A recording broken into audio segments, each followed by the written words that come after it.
दोस्तों, पिछले क्लास में उदाहरण एक लिख करके छोड़ दिए थे। आज इसको हम लोग सॉल्व करेंगे और इससे आगे बढ़ेंगे।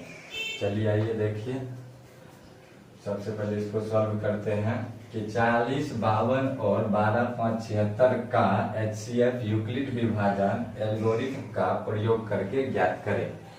तो देखिए सॉल्यूशन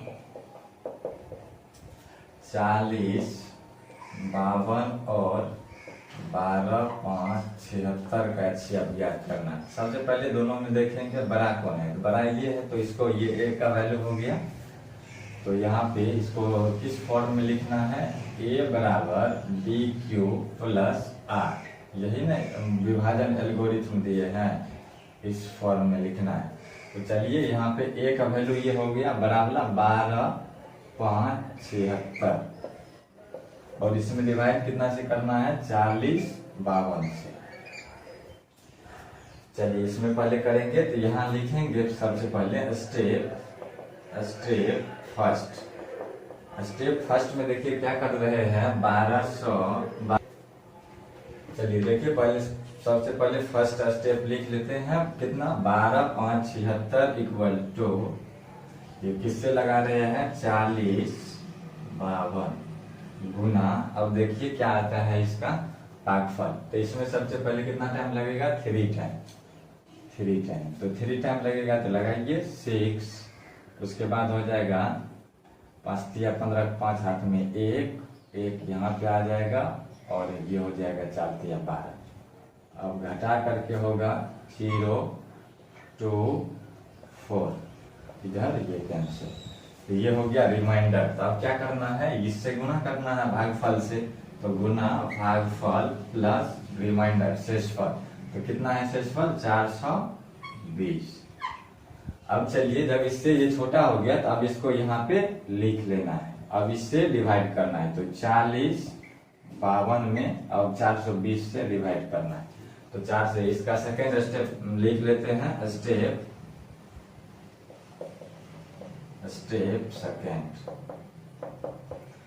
सेकेंड में क्या कर रहे हैं, 40, 52 इक्वल टू डिवाइडेड बाय 420 गुना। अब देखिए कितना मल्टीपल लगता है, यहाँ पे कितना टाइम लगेगा, 9 टाइम लगने के बाद क्या हो जाएगा, यहाँ पे 0, 8 और उसके बाद हो जाएगा कितना, 9 चौका 36, 1 37। अब घटा करके यहाँ पे 2, यहाँ पे हो जाएगा 1 दिन 10, 10 5 15, 15 में से 8 जाएगा 7, यहाँ पे बच जाएगा 9, 9 में से 7 गया 2, इधर हो जाएगा कैंसिल। तो ये स्टेप कंप्लीट कर लेते हैं, गुना 9 प्लस रिमाइंडर 272। अब इसके बाद देखिए इसमें अब क्या करना है, 420 में लगाना है, 272 डिवाइडेड बाय 420। तो इसका क्या करेंगे, स्टेप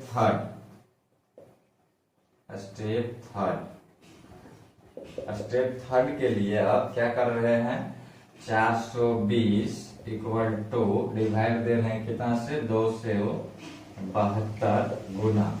अब कितना टाइम लगेगा, यहाँ पे 1 टाइम लगेगा। 1 टाइम लगाने के बाद हो जाएगा 2, 7, 2, यहाँ पे बच जाएगा 8, यहाँ पे बच जाएगा 8, इसके बाद 4, उसके बाद यहाँ पे 1।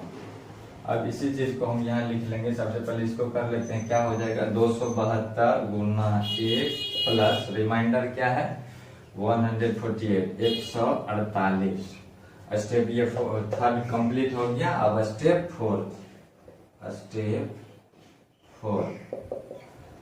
फोर में क्या करेंगे, अब 148 272 में डिवाइड करेंगे 148 से।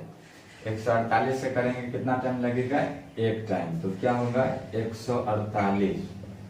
अब माइनस करेंगे तो यहाँ पे 12 में से 8 गया 4, यहाँ बच गया कितना, 6 में से 4 गया 2, यहाँ पे 2 में से 1 हो गया 1। अब इस स्टेप को लिखेंगे तो क्या कर रहे हैं, 272 इक्वल टू 148 गुना 1 प्लस 124, तो 124। तो स्टेप 4 कंप्लीट हो गया। अब स्टेप 5, स्टेप 5 के लिए अब देखिए 124 से ये 148 से 124 छोटा हो गया। अब 148 को यहाँ लिखना है, 148 में डिवाइड करना है आप, तो क्या हो जाएगा 1 टाइम 124। अब घट करके कितना बचेगा 24। अब क्या करना है, यह स्टेप लिख लेना है, 148 इक्वल टू 124 गुना 1 प्लस 24। अब यह स्टेप कंप्लीट हो गया। अब स्टेप 6, इसके लिए क्या करेंगे, अब 24 इससे छोटा हो गया। अब 124 को यहाँ लाना है 124, अब 124 में लगाना है 24 से, तो लिखेंगे 124 इक्वल टू 24 गुना। अब कितना टाइम लगेगा यहाँ पे 24 से, देखिए 24 से लगाइए, यहाँ से 24 5 टाइम लगाते हैं, 5 चौका 20 का 0 हाथ में 2, 5 9 10 2 12, 120 होता है। 5 टाइम लग जाएगा, 5 टाइम लगाइए 120। अब घट करके क्या हो जाएगा 4, यहाँ कट जाएगा, इससे अब छोटा हो गया। यह स्टेप कंप्लीट करते हैं, 24 गुना 5 प्लस कितना 4 हो गया। अब स्टेप 7,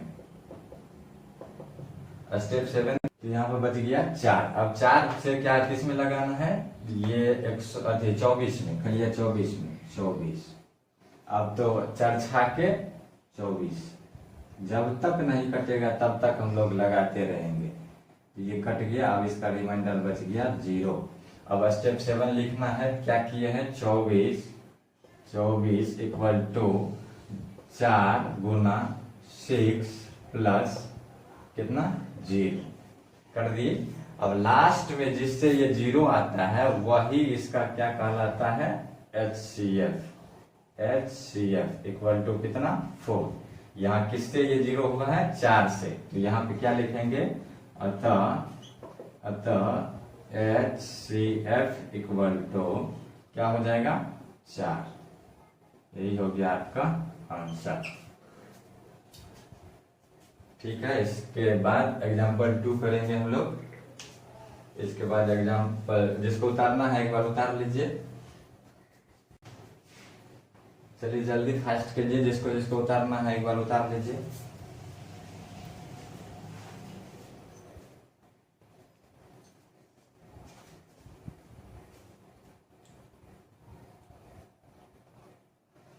उम्मीद करते हैं हो गया होगा। अब आगे बढ़ते हैं।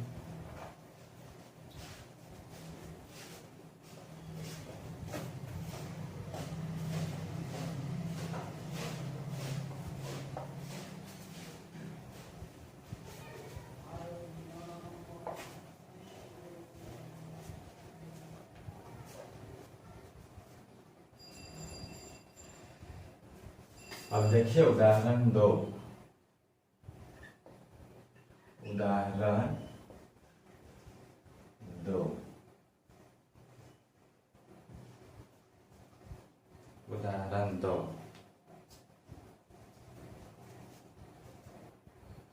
चलिए उदाहरण 2 अब हम लोग करते हैं। उदाहरण 2 में दिया हुआ है कि दर्शाइए कि प्रत्येक धनात्मक समपूर्णांक 2q के रूप का होता है तथा प्रत्येक विषम धनात्मक पूर्णांक 2q प्लस 1 के रूप का होता है, जहाँ q कोई पूर्णांक संख्या है। q क्या है, कोई पूर्णांक संख्या है। चलिए देखिए इसको हम लोग अब सॉल्व करते हैं। लिखेंगे सबसे पहले इसमें क्या करेंगे, माना कि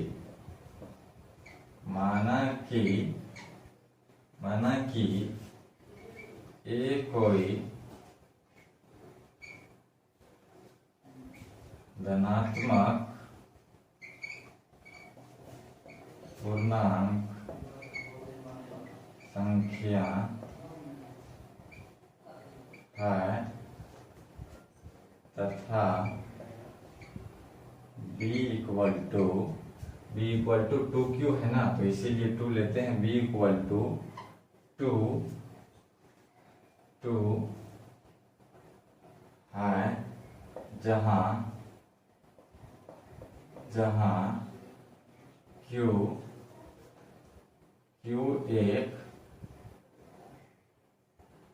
एक पूर्णांक संख्या है, एक पूर्णांक संख्या है।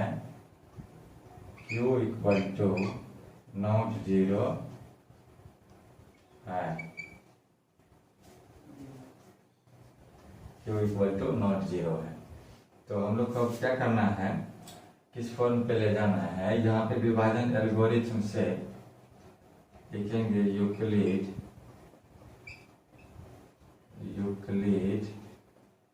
विभाजन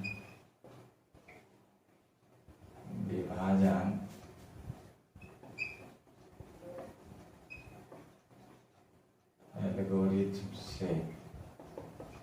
इसने दिया है a बराबर BQ प्लस R, a बराबर BQ प्लस R, जहां जो है 0 से ग्रेटर देन या इक्वल टू R और R ग्रेटर देन B होता है। ठीक, इसमें अब चलेंगे तो R का यहाँ पे R का वैल्यू हो जाएगा कहाँ तक, 2Q है, 2Q प्लस 1 है, तो यहाँ पे हो जाएगा क्या 0 plus 1 2 dot dot dot dot, R का वैल्यू हो जाएगा रिमाइंडर।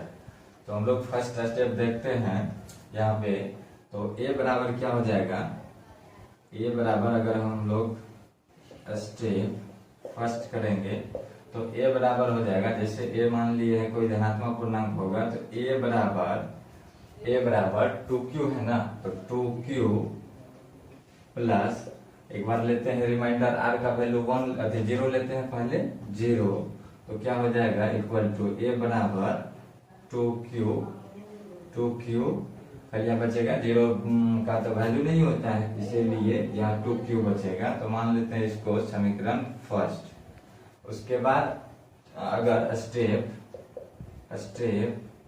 सेकेंड में अगर लेते हैं, सेकेंड में R का वैल्यू लेते हैं अगर 1, तो क्या हो जाएगा A equal to 2Q plus 1 बराबर Q बराबर 2Q प्लस 1, समीकरण सेकेंड हो गया। इसमें देखिए 2Q प्लस 1 जुट गया तो हो गया 2Q प्लस 1।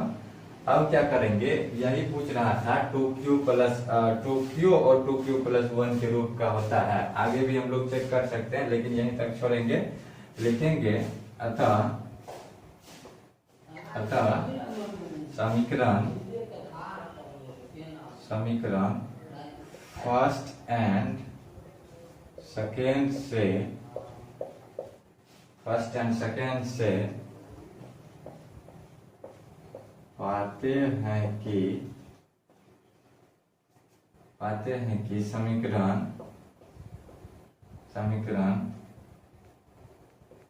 फर्स्ट का रूप सम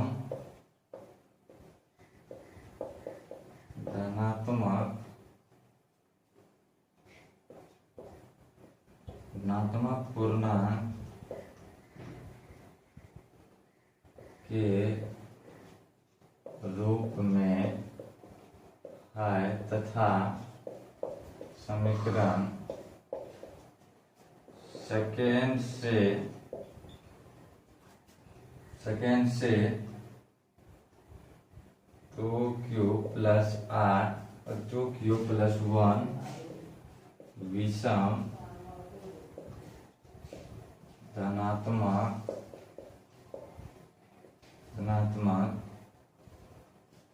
धनात्मक पूर्णांक के का है। अतः कह सकते हैं हम कि विषम सम धनात्मक पूर्णांक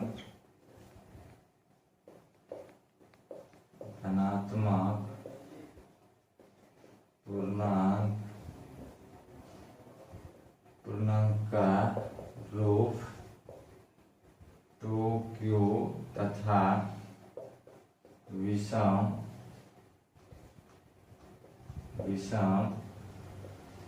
धनात्मक पूर्णांक का रूप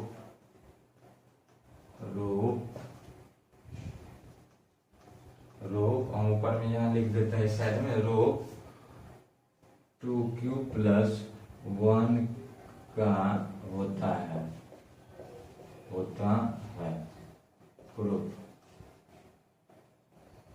प्रूव्ड। चलिए उतार लीजिए एक बार आप लोग सब फास्ट में।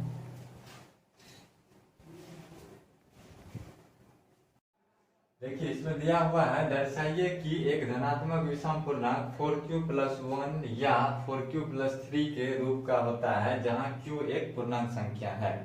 तो इसमें हम लोग मान लेते हैं, माना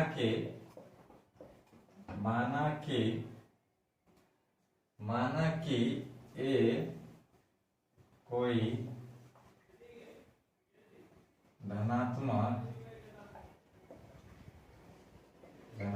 पूर्णांक है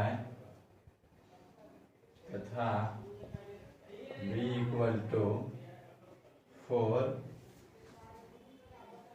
है जहां q एक पूर्णांक संख्या है और q = not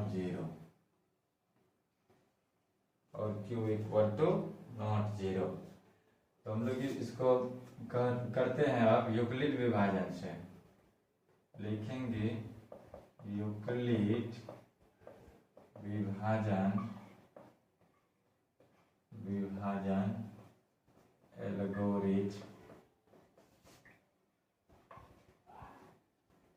एल्गोरिथम से।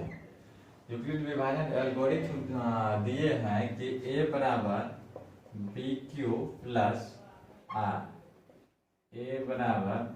bq + r, जहां 0 > या = r b ये दिए हैं। तो इसी पे हम लोग इसको प्रूफ करेंगे। अब लिखेंगे यहाँ पे इसीलिए कि r बराबर क्या क्या आ सकता है। r का वैल्यू b से छोटा, तो b का वैल्यू कितना है 4, b = 4, तो 4 से छोटा ही रहेगा या तो 4 के बराबर रहेगा। तो 4 के बराबर होगा या नहीं तो 4 से छोटा होगा। तो क्या होगा 0 होगा, 1 होगा, 2 आ सकता है, 3 और 4, इससे तो ज्यादा नहीं होगा। तो हम लोग फर्स्ट में ले लेते हैं r = 0, तब बैठाते हैं a बराबर b का वैल्यू है 4q + r का वैल्यू 0, तो इसका हो जाएगा 4q + 0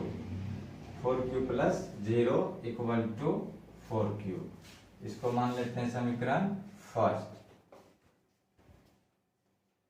उसके बाद r का वैल्यू ले लेते हैं, चलिए r = 1, तो a बराबर हो जाएगा 4q + r का वैल्यू 1, सिर्फ r चेंज हो रहा है 1, तो ये हो जाएगा बराबर 4q + 1, समीकरण सेकेंड। इसीलिए r = 2, r बराबर पहले 2, तो a बराबर 4q + 2 = 4q + 2, समीकरण थर्ड। अब लेना है, इसीलिए r = 3, तो a बराबर हो जाएगा 4 क्यूब प्लस 3 बराबर 4 क्यूब प्लस 3, समीकरण 4। अब इसीलिए r बराबर 4, तो a बराबर हो जाएगा 4 क्यूब प्लस 4, समीकरण 5। अब इसके आगे लिखेंगे अतः जो हमको ढूंढना था वो मिल गया यहाँ पे, r बराबर 1 और यहाँ पे ये समीकरण 4 में। अतः समीकरण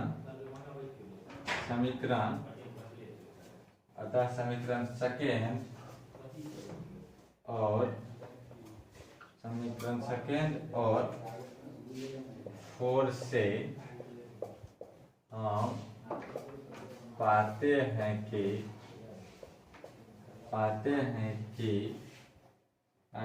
कि एक विषम धनात्मक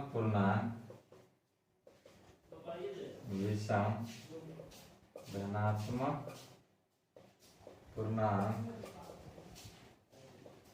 का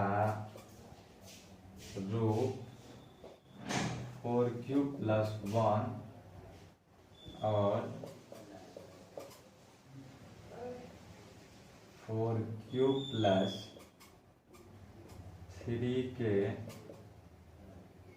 रूप का होता है तथा समीकरण फर्स्ट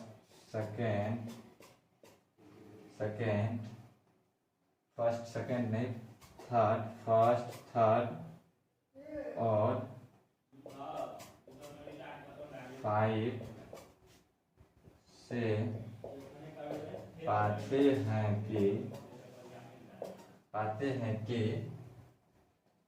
हैं कि ये 2 से पूर्णता विभाजित है,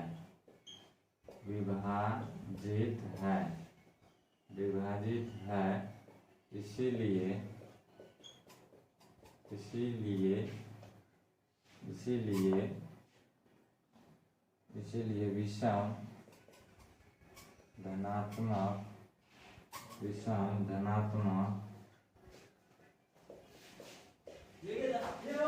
पूर्णांक का रूप नहीं है।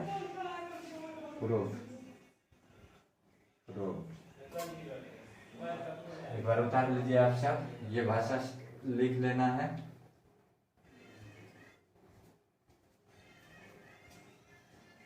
ये आप उदाहरण 4 करते हैं हम लोग। उदाहरण 4 में दिया हुआ है कि एक मिठाई विक्रेता के पास 420 काजू की बर्फियां और 123 बादाम की बर्फियां है। वह इनकी ऐसी ढेरियां बनाना चाहती है कि प्रत्येक ढेरी में बर्फियों की संख्या समान रहे तथा ये ढेरियां बर्फी की परात में न्यूनतम स्थान घेरे। इस काम के लिए प्रत्येक ढेरी में कितनी बर्फियां रखी जा सकती है।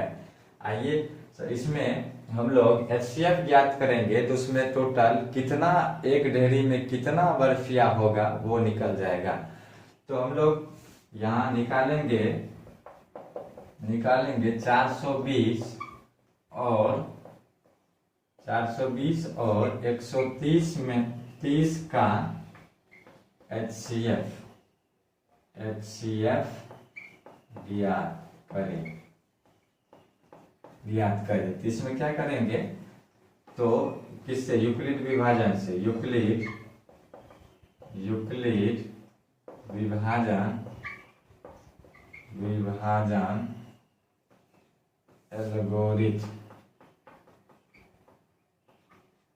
एल्गोरिथ्म से।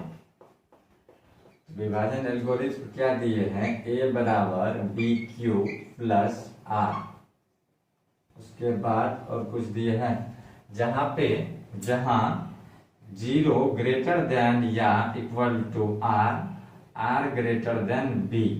आर का वैल्यू जो होता है बी से हमेशा छोटा होता है। तो अब इस पे हम लोग बैठाएंगे। तो स्टेप फर्स्ट करेंगे।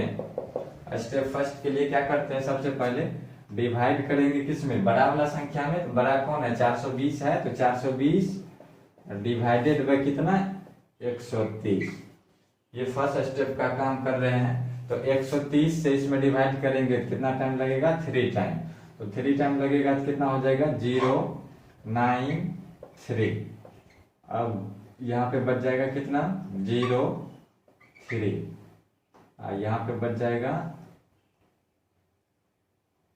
1 दिन 10 2 12, 12 में से 9 गया 3, 4 में से 1 गया कैंसिल, 30 बच जाएगा। अब ए का वैल्यू क्या हो जाएगा, ए का वैल्यू यहाँ पे 430 इक्वल टू बी का वैल्यू 130, 130 गुना क्यू का वैल्यू 3 प्लस रिमाइंडर कितना बचा, 30 हो गया। अब स्टेप सेकेंड के लिए क्या करेंगे, 130 को यहाँ लाएंगे, 130 डिवाइडेड बाय 30। तो 30 से डिवाइड करेंगे कितना टाइम लगेगा, 3 से 4 टाइम लगेगा, 120। अब माइनस करके कितना बचेगा, 10, रिमाइंडर बच गया 10। अब सेकेंड स्टेप में क्या लिखेंगे, ए बराबर, ए का वैल्यू 130 बराबर बी का वैल्यू 30 गुना क्यू का वैल्यू कितना, वहां से 4 प्लस रिमाइंडर कितना, 10। अब इसके बाद स्टेप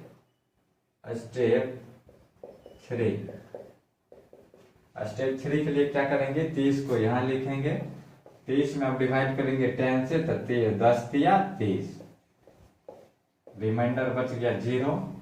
तो जैसे ही रिमाइंडर 0 आता है, तो जिस संख्या से रिमाइंडर 0 आता है वो संख्या हो जाता है इसका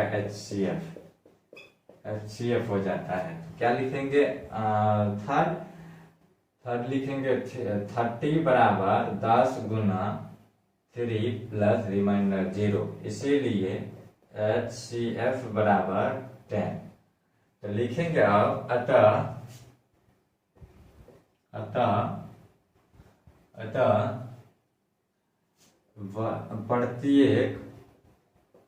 प्रत्येक